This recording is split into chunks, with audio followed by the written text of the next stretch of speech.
নমস্কার বন্ধুরা, বান্টি রান্নাঘরে আপনাদের সকলকে স্বাগত। আর শীতের সময় গরমের সবজি দিয়ে আজকে আমি অসাধারণ একটা রুই মাছের ঝোল আজকে আপনাদের সঙ্গে করে দেখাবো। তাহলে চলুন দেখে নিই রেসিপিটা। এর জন্য প্রথমেই কেটে নিয়েছি সজনে ডাঁটা বেশ অনেকটা পরিমাণে, তার সঙ্গে আলু আর তার সঙ্গে রুই মাছ। রুই মাছটাকে কিন্তু আমি আগেই ভেজে নিয়েছি। এবার একটা কড়াই নিয়ে নিয়েছি আর তার মধ্যে দিয়ে দিয়েছি সর্ষের তেল। আর এই শীতকালে এই রেসিপিটা তো অসাধারণ জমে যায়।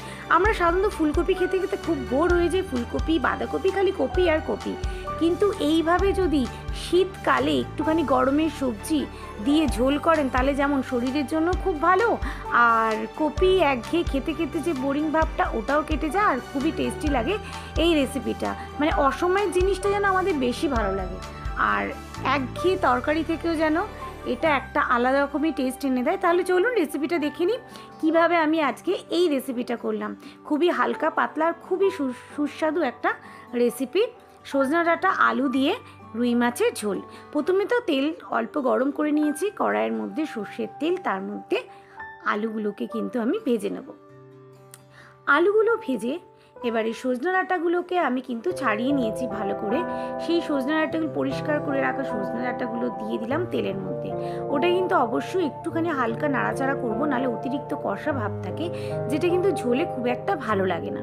সেক্ষেত্রে ওই তেলের মধ্যে কিন্তু হালকা নাড়াচাড়া করে নেব সজনে ডাঁটা থেকে, যাতে টেস্টটা ভালো হয় সবজির।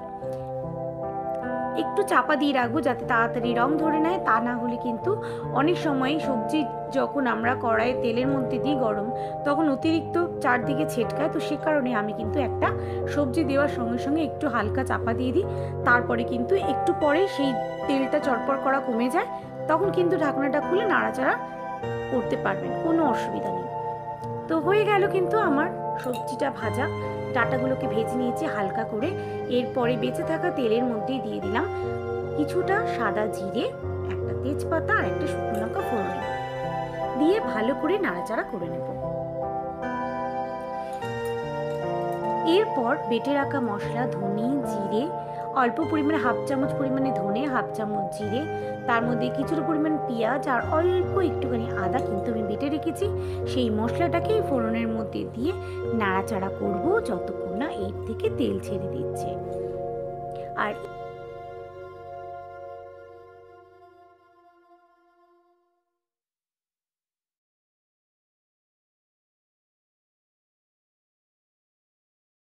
ভালো করে নাড়াচাড়া করে নেব। কড়াইয়ে দিয়ে দেবো অল্প পরিমাণে, যেহেতু আমি কাঁচা লঙ্কাও পেস্ট করে নিয়েছিলাম, তো সেহেতু দিয়ে দেবো একটুখানি হলুদ, একটুখানি অল্প একটু রঙের জন্য লঙ্কা গুঁড়ো, 1 চামচ চিনি আর পরিমাণ মতো নুন। নুনটা দেবো একটু পরে। প্রথমে আমি সবজিটাকে মানে মশলাটাকে ভালো করে কষিয়ে নেব। যতক্ষণ না মশলাটা কষানো হচ্ছে ততক্ষণ কিন্তু আমি নুনটা দেব না।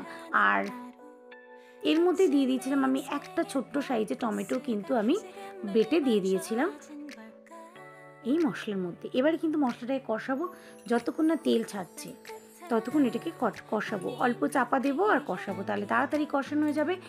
এই দেখুন কড়াই কিন্তু সবজি দিয়ে তেল ছেড়ে মানে মশলা দিয়ে তেল ছেড়ে দিয়েছে।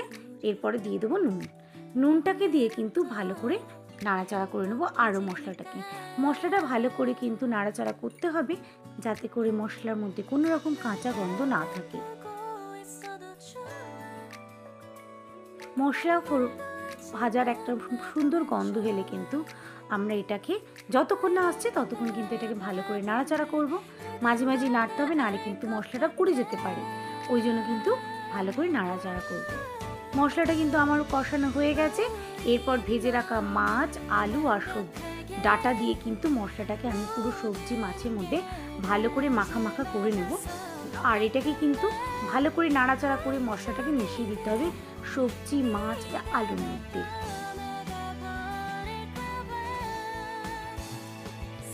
আর মাছগুলো কিন্তু অতিরিক্ত ভাজবেন না, হালকা ভাজা করে নেবেন। এটি খুবই হেলদি একটা রেসিপি, অবশ্যই শীতকালে ট্রাই করুন। শীতকালে কিন্তু হালকা পাতলা খাবার খুবই ভালো, আর সজনে ডাঁটার গুণাগুণ আমরা আপনারা সকলেই জানি, তো সেটা নিয়ে আমি আর কিছু বলছি না। কিন্তু শীতকালে কিন্তু গরমের এই সবজি অবশ্যই আপনারা খাবেন, এতে শরীরও যেমন ভালো লাগে আর শরীরও যেমন ভালো থাকে তেমনি খেতেও লাগে অনেক সুস্বাদু। আমার কিন্তু মশলাটাও কষানো হয়ে গেছে। আমি কিন্তু মশলাটা কষানোর কিছুটা মাছটাকে কষানোর পরে মাছগুলোকে আলাদা তুলে রেখে দিয়েছি। আর মাছগুলোকে তুলে আলুটা ডাঁটাটা সিদ্ধ করার জন্য দিয়ে দিয়েছি ফুটন্ত গরম জল। ঝোলটা ফুটতে শুরু করে দিলে কষানো মাছগুলো এর মধ্যে দিয়ে দেবো। তবে হ্যাঁ, কোনো সময় মাছের ঝোলে মাছগুলোকে বেশিক্ষণ ফুটালে খুব একটা ভালো লাগে না। তো একটা দুটো ফুটেলেই আমি এটা ধনেপাতা সার্ভ করে ধনেপাতা দিয়ে নামিয়ে নেব। হাতে করেই ছিল ধনেপাতাগুলো দিয়ে দিয়েছি। ধনেপাতার গন্ধ যেন অসাধারণ, সোজা আটার সঙ্গে একদম জমে যায়। আর গরম ভাতের সঙ্গে পরিবেশন করুন সবিনেটা আলু দিয়ে রুই মাছের ঝোল। আজকের রেসিপিটা আপনাদের জন্য